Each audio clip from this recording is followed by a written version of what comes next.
જય ભીમ સાથીઓ, સોશિયલ મીડિયામાંથી જનતા સેનાનો નંબર લઈને એક બહેન મારી પાસે આવેલા. તેમણે મને જણાવેલ છે કે તેમની 7 વર્ષની દીકરી છે. આ દીકરી સાથે પડોશમાં રહેતા એક છોકરાએ ખોટું કૃત્ય કરેલું છે. તો બેન, આપને પૂછવા માંગુ છું કે શું ઘટના હતી, ટૂંકમાં જણાવશો? હું વાલ્મીકી સમાજમાંથી આવું છું અને રાજપૂત સમાજમાં મેં લગ્ન કર્યા છે. મારી દીકરી 7 વર્ષની છે. તેને ગંદા વિડીયો બતાવવામાં આવેલ છે અને એની સાથે કૃત્ય કરેલ છે. એ અમારા ઉપરના માળે જ રહે છે અને મેં એ બાબત સાંભળીને પોલીસ કમ્પ્લેન કરેલ છે.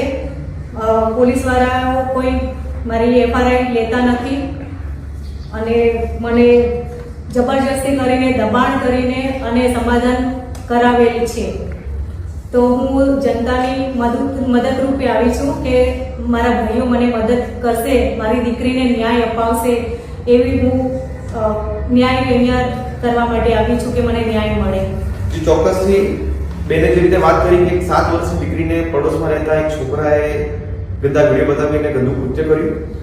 આ સમસ્ત ઘટના છે અમદાવાદના નિકોલ પોલીસ સ્ટેશનની. જે મેં જોયું તો બેનની ફક્ત અરજી લેવામાં આવી હતી. આ ઘટના છે 22 ફેબ્રુઆરીની અને જે આરોપી છે, આરોપીનું નામ છે મૌલિક તોમર. તો બેનની ફરિયાદ થાય, આ ખાલી અરજી નહીં, આરોપીને સજા થાય. તો આરોપીને સજા કરાવવા માટે, ફરિયાદ દાખલ કરવા માટે આજે 24 તારીખ થઈ છે, આજે મંગળવાર છે, આજે સાંજે 7 વાગે નિકોલ પોલીસ સ્ટેશન આવે છીએ. દીકરીને ચોક્કસથી ન્યાય અપાઈશું અને બેનને કહેવાનું કે બેન જરા પણ ચિંતા ના કરો, તમારા ભાઈ તમારી સાથે છે, જનતા તમારી સાથે છે, ગુજરાતની તમામ જનતા તમારા પડખે ઊભી છે. તો સૌ સાથી મિત્રોને કહેવાનું આજે સાંજે મળીએ છીએ 7 વાગે નિકોલ પોલીસ સ્ટેશન. જય ભીમ, ઇન્કલાબ જિંદાબાદ, લડેંગે જીતેંગે.